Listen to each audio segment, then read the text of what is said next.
et M. Gibert. Oui, je voudrais revenir dans ce débat d'orientation budgétaire parce que le document qui nous a été remis avec la convocation du conseil municipal était de nature purement technique, sans remise en perspective et franchement, je n'ai pas senti que dans la présentation qui vient de nous être faite, ça avait changé quoi que ce soit. Par ailleurs, il me semble que quand on est dans un débat d'orientation budgétaire, on essaie aussi de combler potentiellement les lacunes du dossier qu'on remet. J'ai quand même noté une petite retouche par rapport à toute cette somme de données techniques que vous avez sans doute insérées.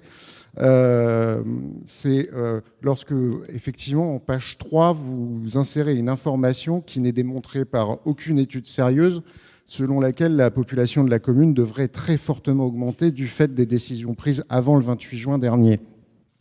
Je comprends parfaitement que vous soyez senti obligé d'intégrer dans le débat d'orientation budgétaire cette fausse information que vous avez répétée durant toute la campagne électorale, mais le fait de l'y inscrire n'en fait pas plus qu'avant une vérité démographique, statistique ou urbaine.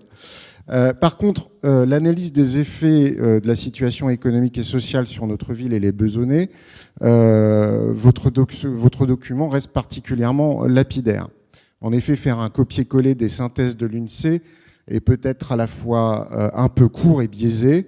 Si l'expertise statistique de cette agence est évidente, on a vu plusieurs fois ces synthèses dire le contraire des chiffres qu'elle avançait pour coller au discours du gouvernement en place, quelle que soit sa couleur d'ailleurs. Alors, retrouver ainsi comme référence de la reprise de l'activité la hausse des transactions en carte bancaire post-11 mai est aberrant. Cela ne dit évidemment rien de l'activité économique réelle dans le pays. Or, on a compté une augmentation des défaillances d'entreprises de 23% début mai, et l'Office français des conjonctures économiques prévoit une hausse des cessations de paiement des entreprises de plus de 80% d'ici la fin de l'année. Ces faillites, parce que c'est bien de ça dont il s'agit, risquent malheureusement de se répéter, puisque les dispositifs existants pour soutenir les PME et TPE, je pense notamment à la garantie d'emprunt de l'État, vont exposer ces entreprises au mur de la dette et donc à la liquidation probable, sans qu'il ne soit aujourd'hui proposé de solutions pour l'éviter. Il ne s'agit pas ici de critiquer le fait que le gouvernement est paré au plus pressé face aux conséquences du confinement, mais que rien n'a été pensé à moyen terme pour la sortie de crise, et je n'ai rien entendu qui permette de penser le contraire dans la déclaration de politique générale du Premier ministre cet après-midi. D'ailleurs, à ce propos, vous n'avez pas dû l'écouter, non plus que l'interview complaisante qui a été offerte au président de la République hier, puisque la continuation de l'exonération de taxes d'habitation a été annoncée comme étant reportée. Donc ça aurait été bien au moins d'en faire part ce soir. Cette situation économique générale a deux effets très concrets pour les communes, notamment la nôtre et ses habitants. La hausse du chômage, un document d'introduction au débat d'orientation budgétaire ne devrait pas se contenter de constater une augmentation en avril, mais indiquer que la ville va être confrontée à une plus que probable et durable augmentation des demandeurs d'emploi, et surtout qu'elle s'y prépare concrètement dans le budget qui nous est soumis ce soir. Il faudrait également citer les effets en termes de baisse de revenus de la situation de chômage partiel auquel sont confrontés depuis plusieurs mois et pour plusieurs mois encore de nombreux foyers de la commune. Je comprends que vous n'ayez pas le détail de ces chiffres, mais l'intelligence aurait été d'intégrer cette réflexion dans le débat d'orientation budgétaire. En conséquence de ces deux premiers éléments, la demande sociale va s'accroître fortement dans la commune. Elle a déjà augmenté. Nul ne peut imaginer que cela ne pèsera pas sur les finances communales, et je ne comprendrai pas que le budget qui nous sera soumis tout à l'heure ne tienne pas compte de la nécessité de prévoir une augmentation des dépenses de solidarité. Mais on se souvient que ce sujet était absent du discours du 4 juillet dernier. Quatrième point, l'activité économique a un effet en perte de recettes sur les collectivités territoriales.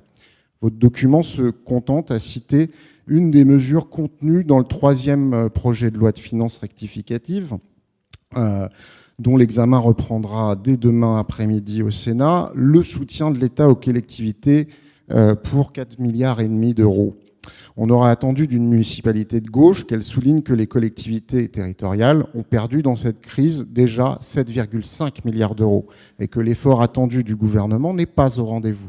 On attendait là-dessus une prise de position politique pour exiger avec d'autres, que l'État, qui déverse des milliards sans condition à des grandes entreprises qui licencient, fasse le job pour les collectivités territoriales qui sont en première ligne. Mais votre municipalité n'est pas de gauche et vous comptez dans votre majorité tant de soutien de la politique gouvernementale que cela signe votre double discours. Pour le reste du document, le débat d'orientation budgétaire reprend les éléments que nous retrouverons par ailleurs dans le compte administratif et le compte de gestion. La ville de Bezons a été bien gérée par Dominique Lespard et son équipe, enfin ceux qui dans son équipe ont assumé réellement leurs responsabilités jusqu'au bout, à la différence de certains ici sur les bancs de la majorité. Elle a été bien gérée avec le souci de la solidarité et du service public. Elle a été bien gérée aussi grâce à la stratégie urbaine mise en œuvre et que vous avez reniée après l'avoir votée. Je voudrais d'ailleurs préciser deux choses. D'abord qu'elle a aussi été bien gérée en permettant à la ville d'augmenter fortement ses capacités d'autofinancement. Et que ensuite, l'augmentation de la dette dont vous avez parlé dans votre intervention fait suite à une baisse qui justement avait été opérée pour se dégager de nouvelles capacités d'endettement pour pouvoir poursuivre des projets futurs. Donc on est là dans de la bonne gestion de collectivités locales et on ne peut que s'en féliciter. Je conclus en disant qu'effectivement, il nous faut voter sur ces orientations budgétaires, pas simplement prendre acte, et que le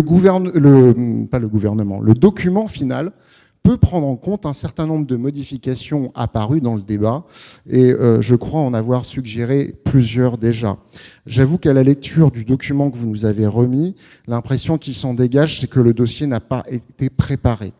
Je note que vous parlez, d'ailleurs, dans votre intervention, de construire le parking à Roger Masson, qui est déjà réalisé. Je vous remercie. Madame Aouchiche.